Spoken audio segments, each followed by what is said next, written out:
Where do I start with my wilderness? So when I first was with Sam, when we first got married, Sam wasn't a Christian and I was. Pretty lukewarm, but I was. And I'd come out of an abusive marriage, and it wasn't until when I was in it, I kept saying to God, "What? Get me out of it." I wanted him to come in on a white horse like a knight and just save me, and he didn't, and I was really mad at him about it. But now that I'm out of it, I can see his hand all over it, and I was actually asking him to bless something that he never asked me to be in the first place. I was being so disobedient, even trying to do that. So he was so good and merciful to even have his hand on there and protect me the whole way through. And then years later, Sam and I get married, and we've got a successful business, and we're having children, and life is good, but I felt that there was more. And we were, I forgot this is going on YouTube, whoops. And then we felt we were called to do something different.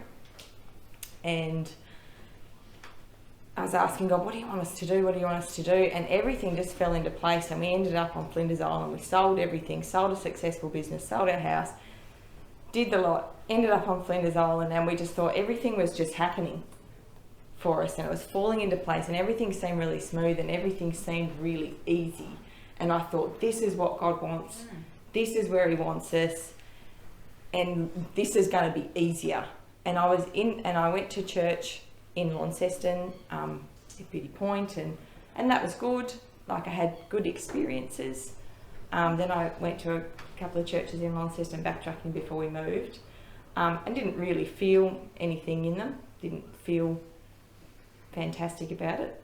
Didn't feel like it was really doing much. I felt that the same people were going every time, having good morning teas, singing some nice songs, but that was about it. Anyway, so we moved to Flinders, thought this is going to be awesome, and boy, was I very wrong. Well, it was awesome, but in a different way, I guess. He was refining. It was a refining fire. It was so difficult. It was hard. We lived hard. We nearly went bankrupt. Nothing flowed. The business that we thought we were going there for fell on its face, and it never moved forward. And we worked our absolute bum off. Sam built a house for us, and there was so much oppression, and I just felt Sam enjoyed it there, but I felt really rejected because of my beliefs on the island. I was excluded from a lot of things. I thought, oh, maybe the church here, being such a small community, will be great. I was full of really old people. really old people. No. And I didn't feel connected. And I had to just cry out to God and just ask him, what in the world? What is happening? Why are we here?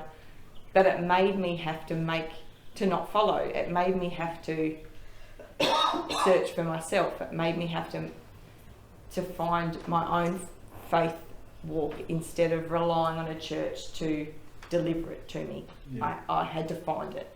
And it was really hard, and it was really lonely, and it was really difficult, and I was fearful for my children because they were in this really sheltered Christian community before we moved, and now we're in a place that was hostile towards us. And it was really hard, but I can see my growth through it. We ended up doing Zoom church with a friend that I have in Texas, and that was really our only anchor, except what I was doing. That we had miscarriages, and there was just so much hard. And then my eldest daughter's mental health plummeted, and she was suicidal, and we were like, what are we even doing? And then we thought, what are we going to do? We can't stay here.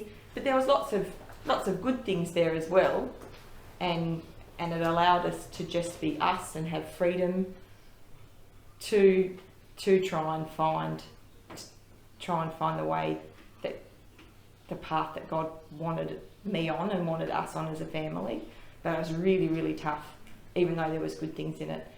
Then we ended up moving to Queensland because it was in the middle of COVID, house prices had skyrocketed in Tassie, so it was just as cheap for us to move to Queensland as it was to come back to Tassie, and we thought, let's give it a crack. I was pretty keen. Sam was along for the ride. I got pregnant again, and we bought a house on, again, we certainly felt led there.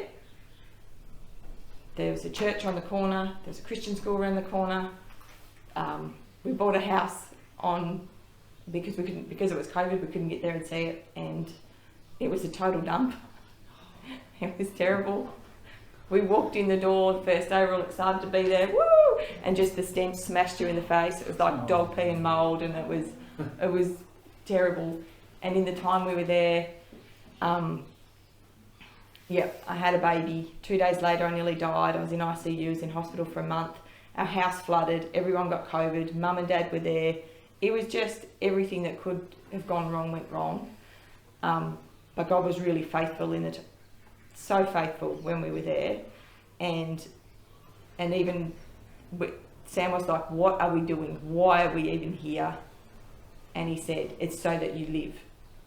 The only reason that we're here is so that you live, because had we come back to Tassie, I wouldn't have lived. They didn't have the facilities to be able to help me at the time.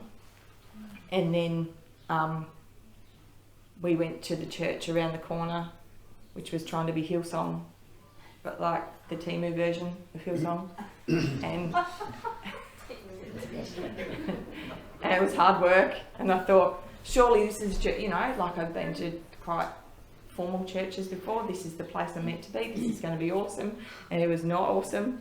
There was some beautiful people in it. The pastor didn't even talk to you.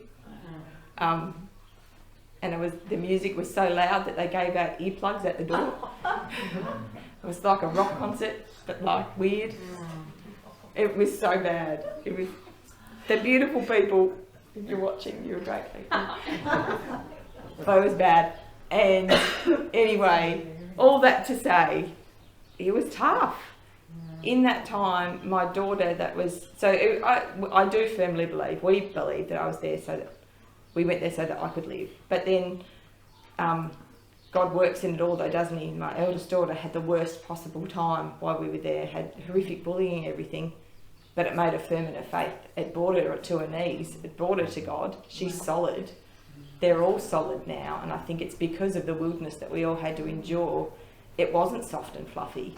We had to really just stand firm on our beliefs and guide us through and anchor ourselves in the Word and in our family. We had to just hold on tight to us. And now that we've moved back, there's this and you guys, and things are all happening, and it's great. Fantastic.